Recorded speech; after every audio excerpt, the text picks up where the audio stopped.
I literally prefer Nurse Jackie to teach you, because if you really watch her, she's gonna encompass everything you gotta know in them pink packets, whether it's management of care, psych, neuro, whatever it is. So this episode was Nurse Jackie, and we're going in order. Season 1, episode 2. We did season 1, episode 1 last week, but there was a lot in that episode, just like there's a lot in this one. So we have just a little time, so we're going to cover what we can. Now, one of the things you got to get good at, because we're trying to make sure you use Nurse Jackie for your little case studies. So when we do the case studies, what did we say the first and second steps are in looking at case studies? Okay, recognize what? Cues and analyze cues. Okay, so they're very different, but they sound a lot alike. What page are they on in your Oh My God packet?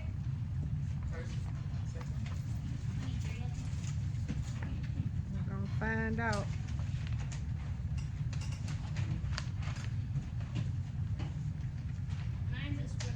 22. I think most people's is page 22.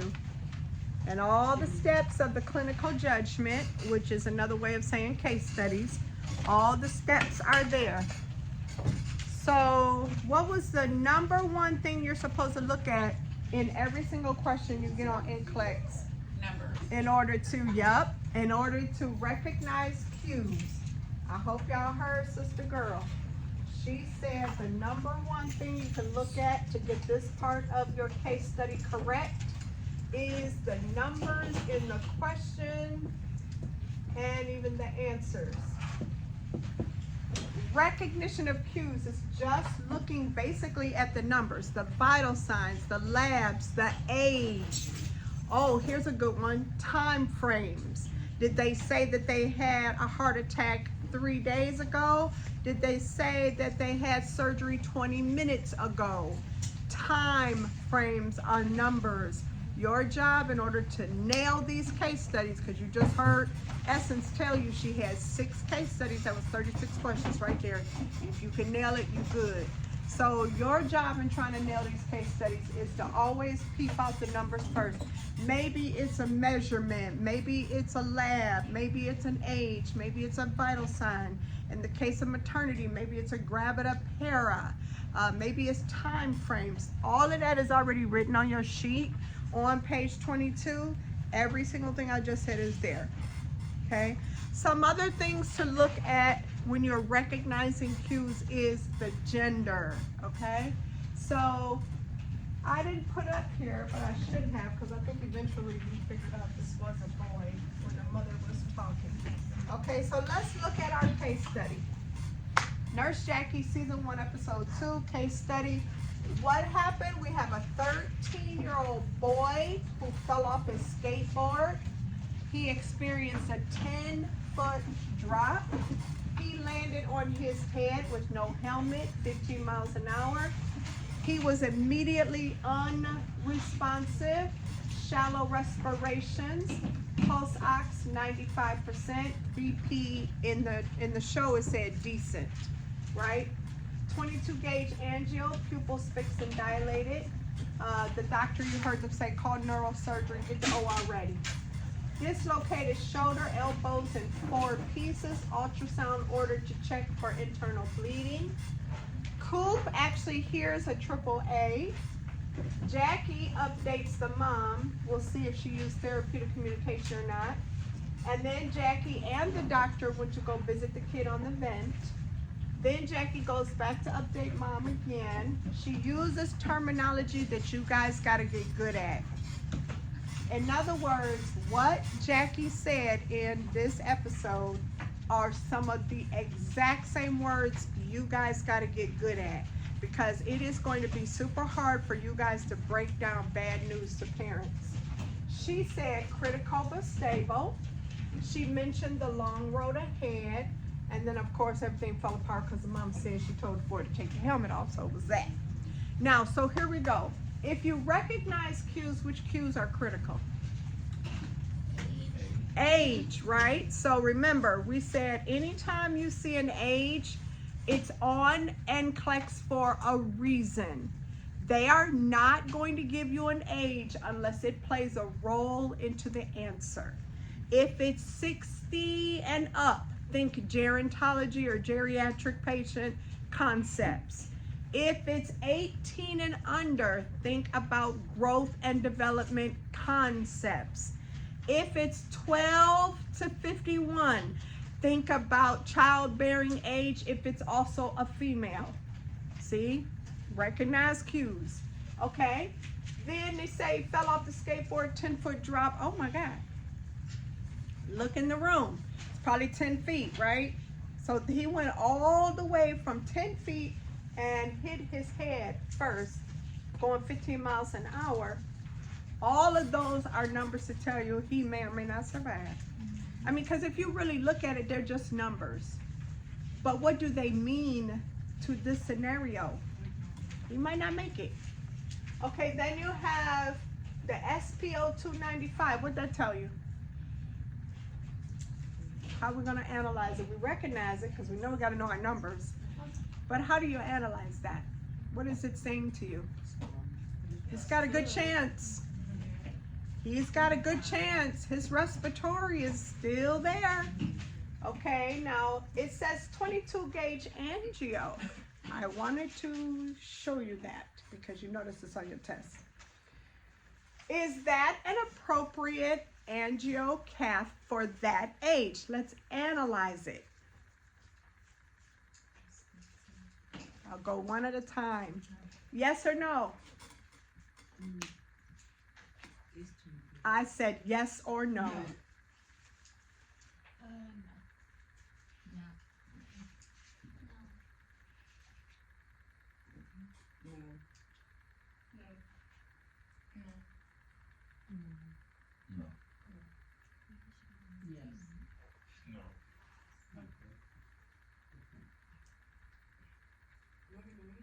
Nobody else but you.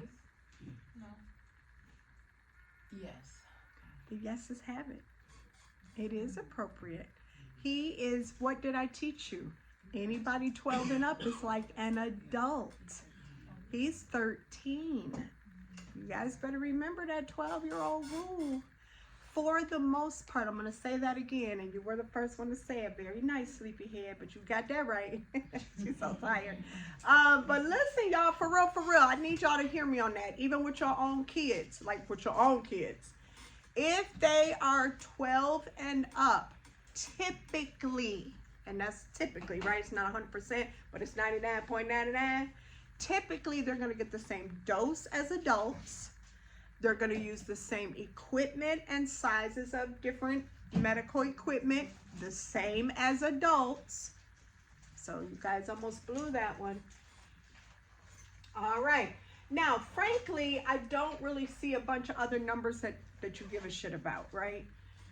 So now we're just looking at the daggone scenario. We pulled the numbers out. We did good. And that is first on every Nclex question. But now we really just read it to read it and pull out the cues we care about. So I'm going to go ahead on and circle what we already agreed on. We agree this matters. We agree that's big. We agree that's crazy. We agree this is interesting and important to remember. And then that. Those were our numbers. So let's take a little stab at it. We're going to recognize some more cues. I think you would agree boy is a cue, right, guys? Okay, fell off skateboard, 10-foot drop, landed on his head. Well, hell yeah. That shit's important. What else is important? No helmet? No helmet. Yeah, that's ugly. I showed you the picture of my precious, precious student's son. That's what no helmet looks like in real people.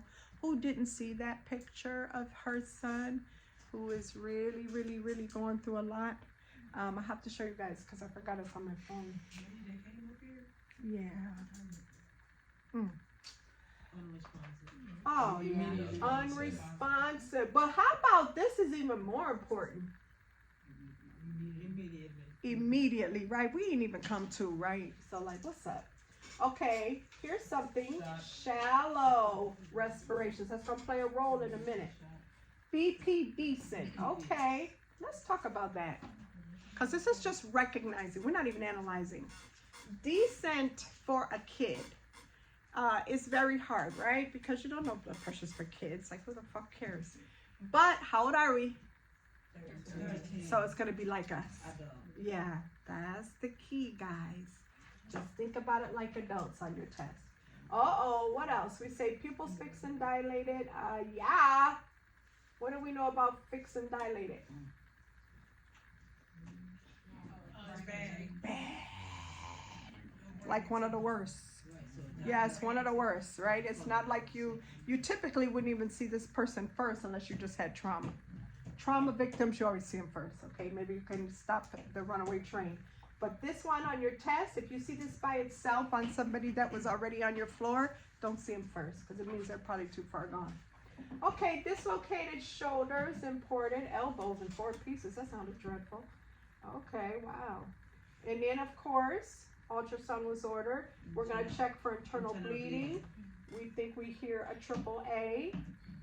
And then Jackie updates the mom and blah, blah, blah. I do want to underline these words because they matter. Okay, now let's take this apart. First of all, what body? We're analyzing now. We're moving on. What body system is this? That's the first thing you got to do when you analyze. And remember how the case study goes, because I think most of you know, but there's 1, 2, 3, 4, 5, 6 questions to a case study. The first question is always going to be the recognized Q issue. That means the second question is going to be your analyzed Q issue. So let's do some analysis of the Q. Now, so when we look at this one and we try to analyze this situation or any other on your test, you've got to think, what system is it? In case you thought what you're doing doesn't matter, think again. Because it was that, and I wrote this down for a reason, it was the doctor's assessment that told her to what? Have Jackie call the neuro. She did it just like you gonna do it. What system is this? That's the specialist I'm gonna have to get in the OR.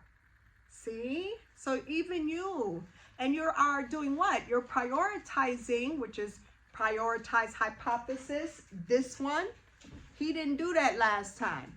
Last time, Cooper did not prioritize his hypothesis. He thought that ortho was more important than neuro. Well, it turns out neuro is pretty important. So if we were to move on to this one, we would be looking at all neuro. We wouldn't give a fuck about this or that, because you ain't finna die from that, but you about to die from neuro, right? So even as you go through parts of the case study where this one says recognizing, then analyzing, you are still in your mind thinking, yes, this is an analysis, that this is a neural system, which I'm prioritizing hypothesis. I know that my next step in this case study is going to be pick a neuro issue that I need to focus on. Y'all with me on this? Okay, so we're going to go ahead and call this a neural system person.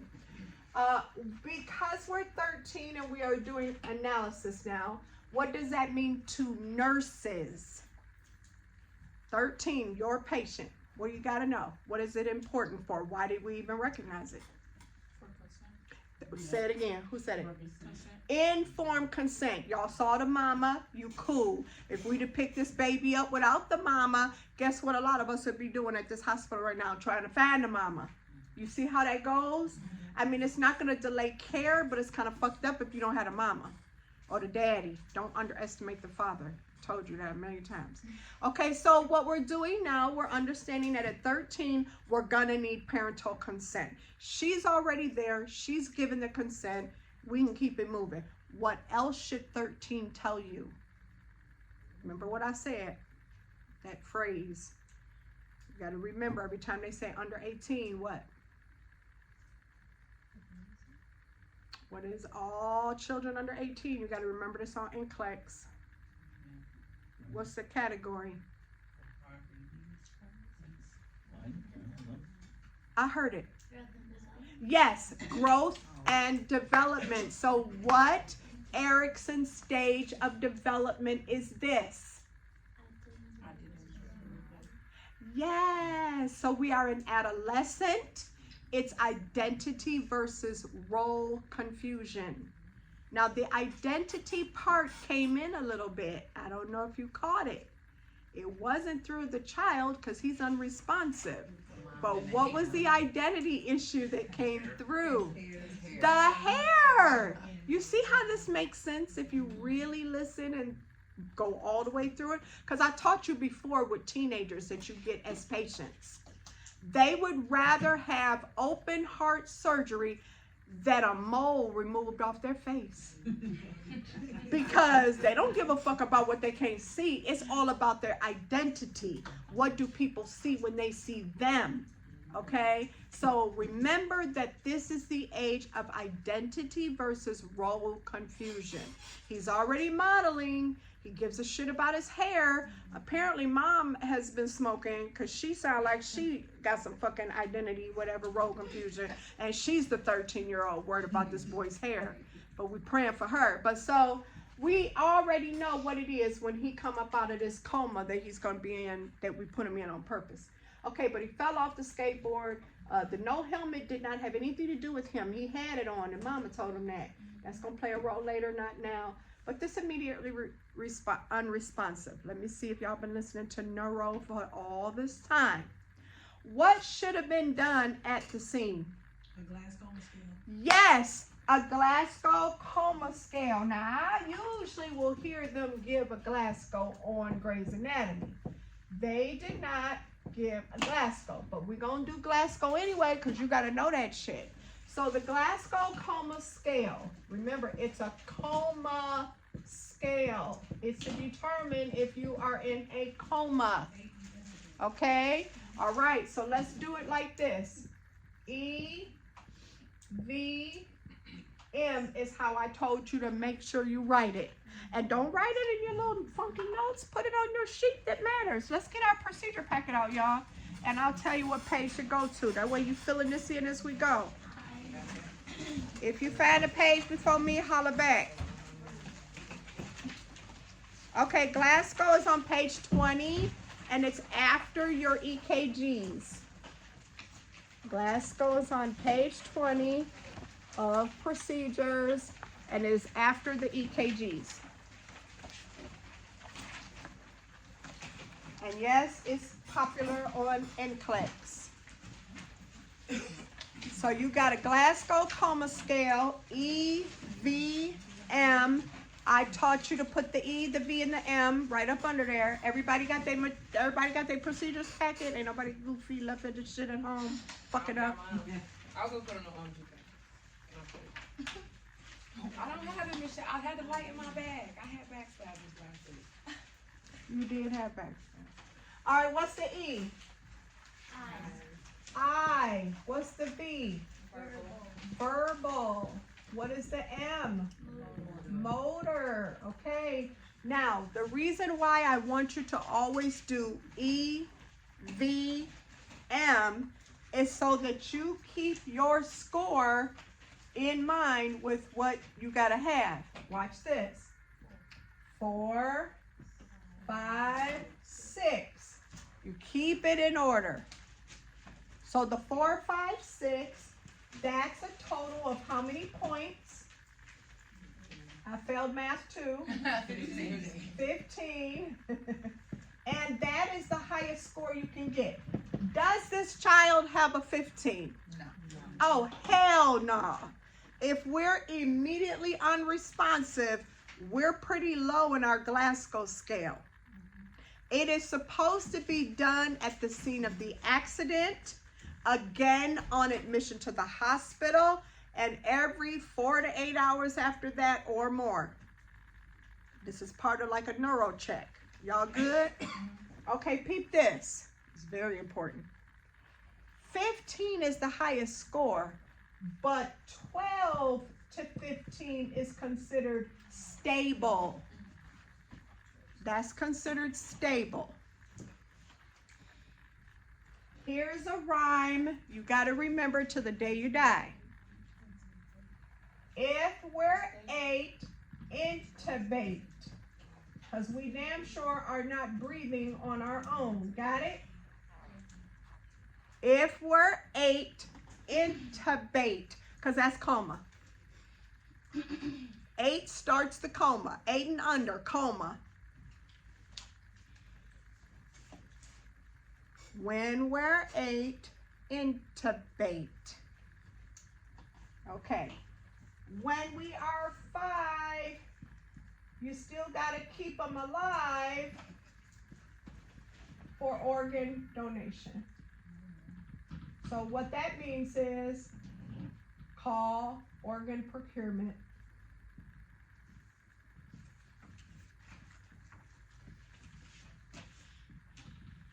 So you could say, when it's 5, they're barely alive, but they do need to call organ procurement.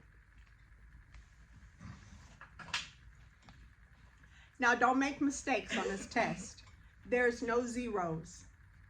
There's no such thing as a 0 Glasgow scale. The lowest score you can get is a 1. So there are no zeros. So when I see anybody say immediately unresponsive, I'm thinking Glasgow less than 8. Right, y'all? You would too, hint, hint. Okay, now these shallow respirations are bothering me a little bit. They are shallow, so it's like, okay, that's not good.